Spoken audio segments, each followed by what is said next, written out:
Subscribe now and press the bell icon. Never miss an update.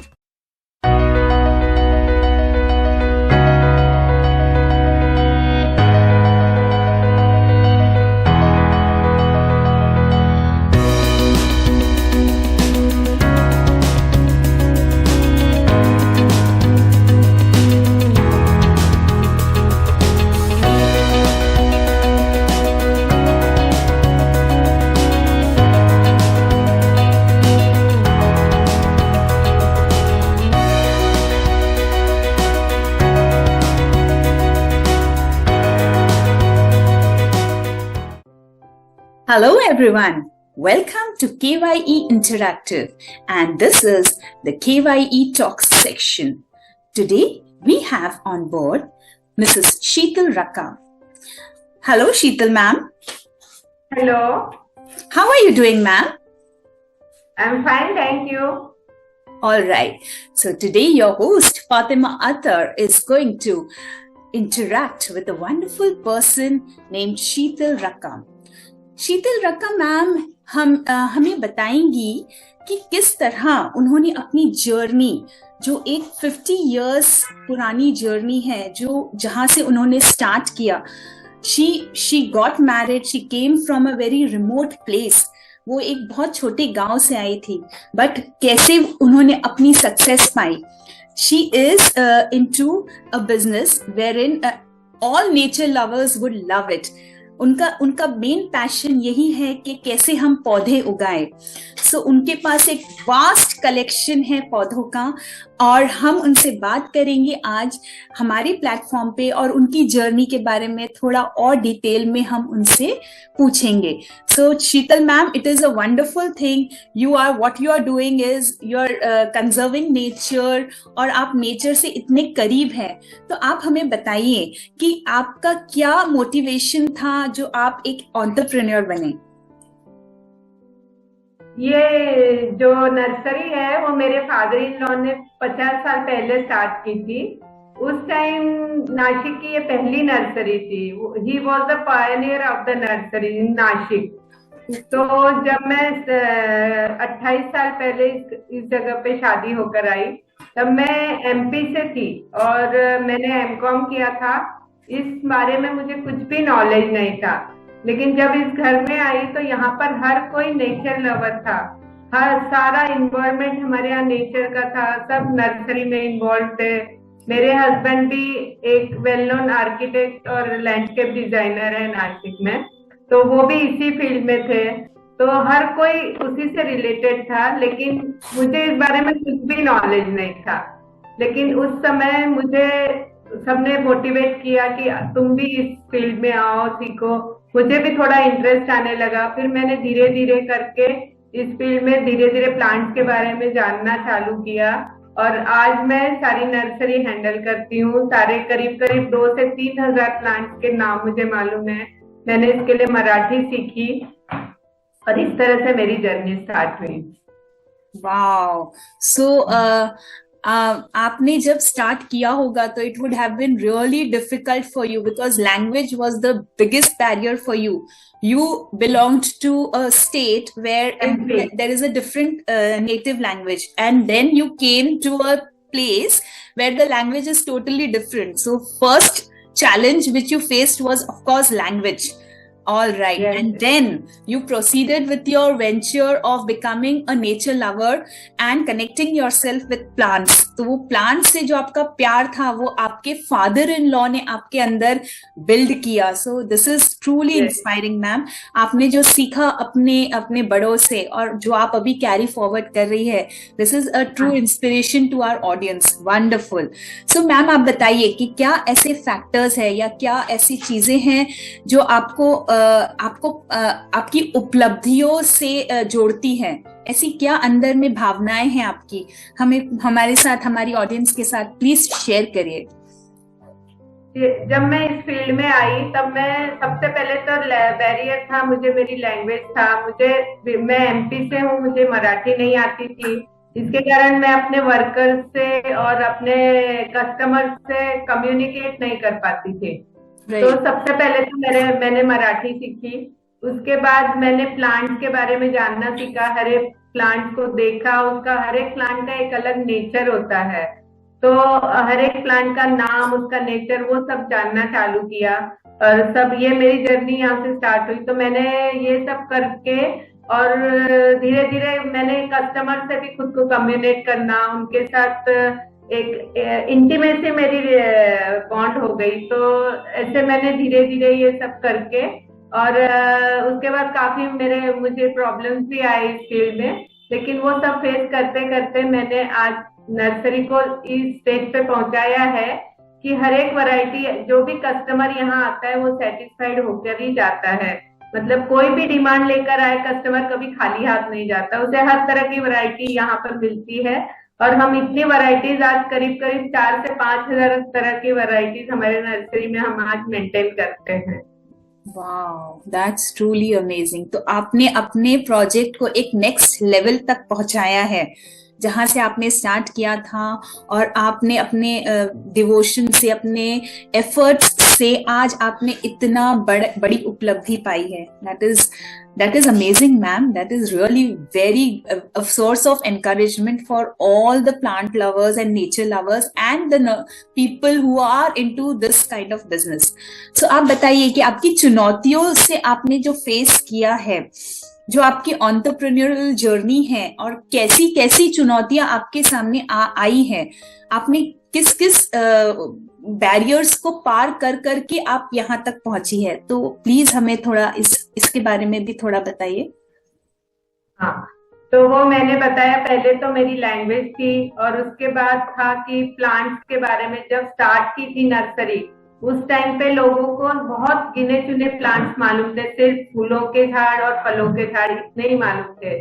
लेकिन लोगों ने जब धीरे धीरे गूगल में सर्च करना चालू किया, लोगों को भी काफी इस बारे में नॉलेज हो गया। हर कोई एक अलग डिमांड के साथ आता था। कोई बोलता था ये प्लांट लकी है तो ये आपके पास है क्या, ये प्लांट हेल्थ के लिए अच्छा है तो ये आपके पास अच्छा है क्या।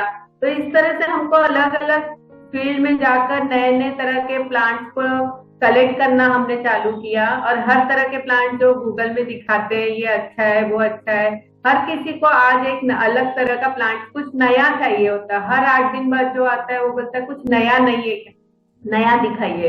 तो इस तरह से हमें उस तरह से सब क्वालिटी मेंटेन करनी होती थी।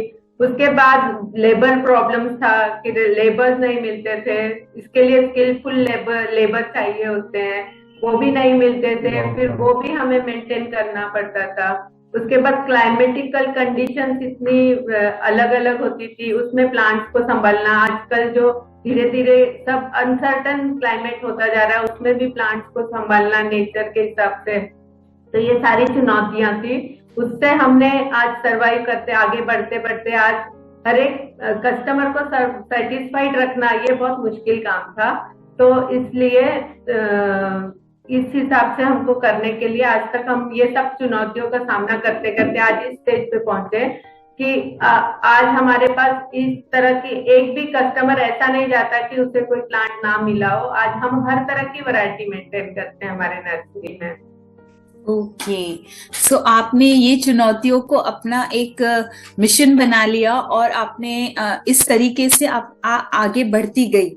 Wow, that is truly wonderful. और मैं ये बात से सहमत होती हूँ मैम कि यस, कई बार ऐसी भी चुनौतियां आती है जब इंसान सोचता है कि नहीं अब तो नहीं हो पाएगा, बट आपने कभी नेवर से डाई एटीट्यूड आपने रखा हमेशा, और आप उस मोटिव को पकड़कर आगे बढ़ती रही। एंड यस, ऑफ कोर्स अब आपके पास इतना बड़ा नर्सरी है जहां आप हर कस्टमर को सेटिस्फाई कर पाती है। So that is truly a milestone achieved from your end. Wow, that is truly amazing. So बताइए मैम, क्या आप अपने वेंचर को कुछ फ्यूचर में आज से कुछ 10 साल बाद आप कहाँ देखती हैं? आप अपनी नर्सरी को कहाँ ले जाना चाहती है? किस लेवल पे आप उसे देखना चाहती है? और आपको क्या लगता है कि कौन से ऐसे फैक्टर्स हैं कि जिससे आप वहां तक पहुंच पाएंगी? अगले 10 साल तो नहीं, अगले 1-2 साल में ही मेरा एक प्लान है कि मुझे एक ग्रीन मॉल करना है। अपने नर्सरी की जगह पर मैं एक ग्रीन मॉल करना चाहती हूँ। जैसे मॉल में लोग जाते हैं अपने पसंद का सामान लेकर, अपने हाथ से ही सब सामान सिलेक्ट कर कर ट्रॉली में रखकर और बिलिंग के लिए जाते हैं। वैसे ही मेरे नर्सरी में भी सारे प्लांट डिस्प्ले में लगे होंगे, जिसमें उनका प्राइस और नाम होगा। लोग ट्रॉलीज लेंगे, अपना प्लांट सिलेक्ट करके बिलिंग काउंटर तक जाएंगे, और इस तरह से ग्रीन मॉल के कंसेप्ट में अपने नर्सरी के थ्रू लाना चाहती हूँ। और जहां अभी नासिक में मेरी और सारी नर्सरी 6 बजे बंद हो जाती है, तो मैं रात के 9-10 बजे तक अपनी नर्सरी फुल लाइट में स्टार्ट रखूंगी। और जहां पे लोग दिन भर का काम करने के बाद शाम को रिलैक्स मोड में फैमिली के साथ परचेसिंग का आनंद ले सके नर्सरी का, वहाँ एक छोटा कैफे भी होगा जहाँ लोग रिलैक्स कर सके फैमिली के साथ। जब प्लांट की परचेसिंग से थक जाए तो थोड़ा रिफ्रेशमेंट उन्हें मिले। तो इस तरह से मैं एक ग्रीन मॉल की कंसेप्ट इस फील्ड में लाने वाली हूँ, और डेफिनेटली 1-2 साल में मेरा ये सपना जरूर पूरा होगा। Yes ma'am, all the best to you, and I am very sure कि जिस तरीके से आप आगे बढ़ी हैं तो आपका ये सपना जरूर और जरूर पूरा हो। And yes, this concept is truly out of the box concept, wherein आप चाह रही हैं कि ग्रीन मॉल, ड्रीम मॉल आपका बने। एंड आज हम जो जनरेशन देखते हैं जहां सारे लोग अपने प्रोफेशनल लाइफ में इतने बिजी है कि उनके पास नेचर के पास बैठकर रिलैक्स करना बहुत डिफिकल्ट होता है, तो आप उनके लिए आप कुछ करना चाह रही है आपके नर्सरी को बिल्डअप करने के लिए। And yes, definitely it will be a true milestone achieved by you, and ma'am ये सपना आपका जरूर पूरा हो, हम आपके लिए ये कामना करते हैं। ओके, नाउ आपने जब ये वेंचर स्टार्ट किया होगा तो आप एक बहुत डिफरेंट पर्सन रही होगी, और अब जब 25 years डाउन द लाइन अब आप अपने आप को कैसे देखती है, हमें थोड़ा बताइए। हाँ बिल्कुल, मुझमें तो इतना चेंज आया है इस फील्ड में आने के बाद, क्योंकि जो नर्सरी एक होता है वो एक आपको फाइनेंशियल तो रिटर्न देता ही है, उसके साथ फिजिकल रिटर्न भी इतने मिलते हैं इसमें। जब आप नर्सरी में जाते हो, आप नर्सरी से रिलेट करते हो, तो आपको किसी की जरूरत नहीं होती है। आपको ना किसी दोस्त की जरूरत होती, ना परिवार की, ना किसी इंटरटेनमेंट की। आप फिजिकली सारे टेंशन भूल जाते हो। जब कभी आप टेंशन में हो, कोई प्रॉब्लम में हो, नर्सरी में जाने के बाद मुझे मेरे सारे सवालों के जवाब मिल जाते हैं। तो इस तरह मैं नर्सरी में जाने के बाद इतनी कॉन्फिडेंट फील करती हूँ और इतनी हेल्दी फील करती हूँ। आज मेरी नर्सरी के कारण एक अच्छी पहचान मुझे मिली है, अलग पहचान, लोग मुझे नर्सरी के नाम से जानने लगे हैं। तो मैं बहुत कॉन्फिडेंट फील करती हूँ और बहुत मतलब हेल्दी और मोटिवेटेड फील करती हूँ कि मुझे बहुत अच्छा फील्ड मिला, और मैं चाहती हूँ कि ज्यादा से ज्यादा लोग इस फील्ड में आए। बहुत अच्छा प्रोफेशन है ये नर्सरी। डेफिनेटली मैम, हम तो यही चाहते हैं कि हमारी जो जनरेशन है, हमारे छोटे जो बच्चे हैं, बच्चों के बच्चे वो ये प्लांटेशन जो सीखे और उसको कैरी फॉरवर्ड करे, और समवेयर वो अपने आप को नेचर से कहीं ना कहीं रिलेट कर पाए। Yes definitely, yes that is so true. Yes ma'am.